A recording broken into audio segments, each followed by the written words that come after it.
Estamos con Juanjo, cocinero del restaurante La Alcuza, y aunque veis que tiene 22 años, lleva muchos años ya, ha trabajado en distintos restaurantes, ¿no? Muchos de ellos con estrella Michelin, ha vivido muchísimas experiencias, incluso ha participado en eventos internacionales, hace showroom, en fin, aunque tiene 22 años solamente, quiero recalcar eso, es un cocinero de muchísima experiencia, ¿no? Entonces nos gustaría que nos dijera un poco como cuando empezaste, cómo has ido subiendo, en qué escuela has estudiado, por qué zona te has movido, ¿no? Lo que más te ha influenciado en tu cocina hasta ahora mismo. Bueno, pues buenas tardes. En mis comienzos, ¿no? Es como yo creo que el mejor comienzo que existe, que es que ver la pasión de mis padres, ¿no? Y que me la transmitan, y yo querer ese gusto, ¿no? De tener esas ganas de seguir con la tradición familiar. Y comencé en la escuela de hostelería en Jaén, que en su día se llamaba Gambrino, que hoy en día es Escuela de Fundación Cruzcampo. Sí. Ahí cursé un año, estuve un año con grandes profesionales, tanto maestros como compañeros. Luego el siguiente paso que di fue en Jaén, estuve en el restaurante Támesis London, que es un increíble, cocina clásica de muy buen servicio. De ahí mis prácticas de 6 meses se fueron a Bilbao, nos fuimos a Bilbao y estuve 6 meses muy duros, ¿no? 6 meses de una psicología bastante fuerte. Trabajo muy intenso, porque al final trabajar en una estrella Michelin conlleva mucha presión y muy poco compañerismo, por así decirlo, ¿no? Porque cada persona mira por sí mismo, entonces luchar contra corriente y ser de pueblo, que de pueblo cerrado, como yo digo, de Pegalajá, que es más complicado todavía.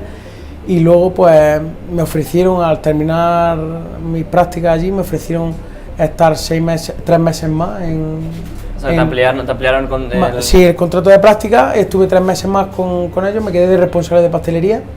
Se fue un jefe de partida, entonces mientras buscaban otro opositor, ¿no?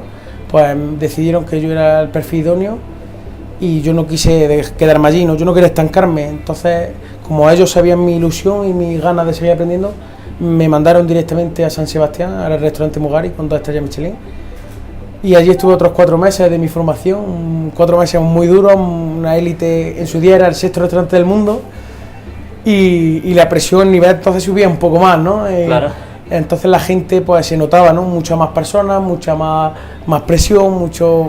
Define, quiero que nos explique un poco, habla mucho de presión, ¿qué era realmente esa presión? O sea, ¿qué era estar sometido a presión para ti y qué era exactamente eso? La presión a la que nos sometíamos era muy, muy estricta, porque desde primera hora de la mañana, desde muy temprano de la mañana, encendíamos fogones, nos poníamos a trabajar, limpiábamos cocina 3 veces al día entera, desmontábamos cocina. Al estar muchas personas, allí no se pensaban, o sea, tú la cagas una vez, es que no te quiero al lado, ¿no? Porque ya las cagaba, hay mucha gente, entonces... Claro, en la cadena, tú... Ahí está, entonces si viene el que falla. La presión muchas veces también corría en nuestras cabezas, porque si fallábamos, éramos uno más del montón, entonces...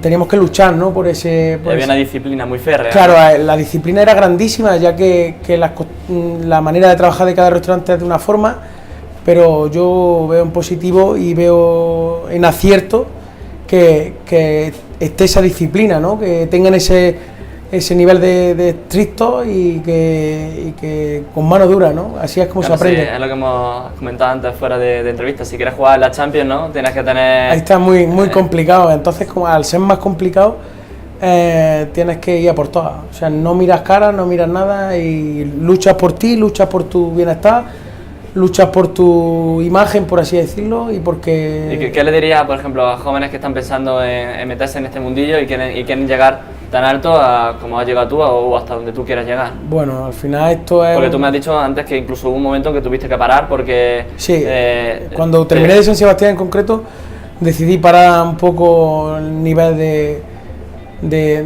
vida, ¿no? Ahí está, porque ya era fobia, o sea, la pérdida de peso, mi mentalidad, yo no pensaba lo mismo, yo no quería hablar con nadie, entonces decidí volver a mi pueblo, volver a mi tierra, volver a mi casa, ¿no? Por así decirlo, al restaurante familiar, restaurante de mis padres y mío, y creí conveniente y oportuno, ¿no? Despejarme un año o así, y eso es lo que hice. Yo una de las cosas que siempre le digo a los jóvenes, porque a mí me gusta mucho decirles que si alguien quiere conseguir algo, tiene que exponerse, ¿no? Tiene que darse visibilidad.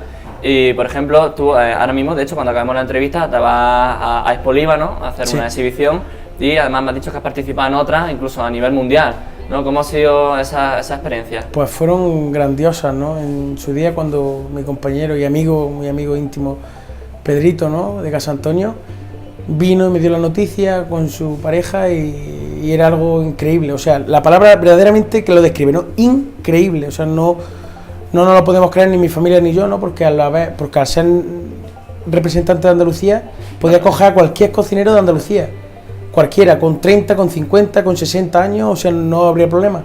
Y vino a Pegalajar, un pueblo de 3.000 habitantes, a por un niño que yo tenía 19 años. Y sin duda prácticamente la mayor oportunidad casi que te han dado, yo creo que ¿no? En tu vida, ¿no? una de ellas, sí. He tenido 2 o 3, gracias a Dios, o gracias a mi cabeza y por moverme, pues ha sido una de las mayores experiencias y se me sigue poniendo los pelos de punta, ¿no? Que he tenido en mi vida. O sea, y ya por último, me gustaría que nos contara un poco ya tu cocina, ¿no? Cómo adoptas las raíces de Pegalajar, ya que tú has dicho que te sientes muy unido al pueblo, en tu cocina y qué platos hay típicos de aquí, en fin, cuéntanos un poquito sobre eso. Bueno, pues aquí este pueblo es súper versátil porque, aparte de que desde antiguamente las conservaciones que había, tanto en vinagre, en orzas, ¿no? Pues yo cogí un poco de todo eso y lo estoy aplicando a mi cocina, a mi pueblo, intentando que la gente también pruebe otras cosas diferentes con los mismos sabores de antes, ¿no? O sea, este pueblo tiene algo que si algo positivo tiene es que es versátil, tiene tabernas, tiene restaurantes, tiene barecitos, ¿no? Bares que te gusta de toda la vida, de ir a por la cerveza y tu trozo de sardina con pan y... No sé, son cosas típicas. ¿Estás aplicando también la cocina a la tapa? Sí, yo creo que sí, ¿no? Porque muchas veces tenemos tapas de diseño, de tapas súper novedosas, ¿no? Con mucho volumen, muchos colores, pero no nos llenan, no decimos, ostras, este no es el sabor que yo me gusta, ¿no? Porque personalmente yo lo que busco es un sabor que escabeche en sopa, en la boca, ¿no? Que te lo tomes y digas, ostras, esto me recuerda a mi madre, esto me recuerda a los sabores de toda la vida, ¿no? Y eso es lo que yo estoy buscando un poco y lo que creo que el trabajo de la gastronomía en este pueblo tenemos. O sea, hay platos típicos como el arroz de bercho, que es un arroz con verdura y es típico porque se hacía en Bercho, ¿no? Que es una sierra de aquí, un trocito de sierra de aquí de Pegalajar. Están las ballegas, que es un potaje súper antiguo con habas marrones, se descoronaban y con mucha verdura y luego se pasaba todo y se freía en aceite de oliva, que es muy importante, ¿no? Las conservas, por ejemplo, en orzas, ¿no? Como lomos, como carne, pescado. Entonces yo, por ejemplo, hago un plato que en esta casa que es presa en orzas, que lo hacemos como toda la vida, ¿no? En vez de coger lomo como estamos acostumbrados, pues cogemos un trozo de presa ibérica y lo que hacemos es pues meterla en la orza en sus 4 días, luego ponerla en sal para que se vaya curando poquito a poquito. Suena muy bien, ¿eh? Suena muy bien. Y luego pues también solemos pues eso, pues las sopas típicas, ¿no? Algún caldo, salmorejo, gazpacho y eso se basa en nuestra cocina y Pegalajar. Pues muchísimas gracias. Vamos, estoy casi seguro que estoy delante de un futuro estrella Michelin. Bueno. Espero que por lo menos represente a tu pueblo y a Jaén en general, ¿no? Y ya Andalucía, por supuesto, en todos los sitios a los que vayas. Y te deseo mucha suerte y mucho trabajo. Muchísimas gracias. Gracias.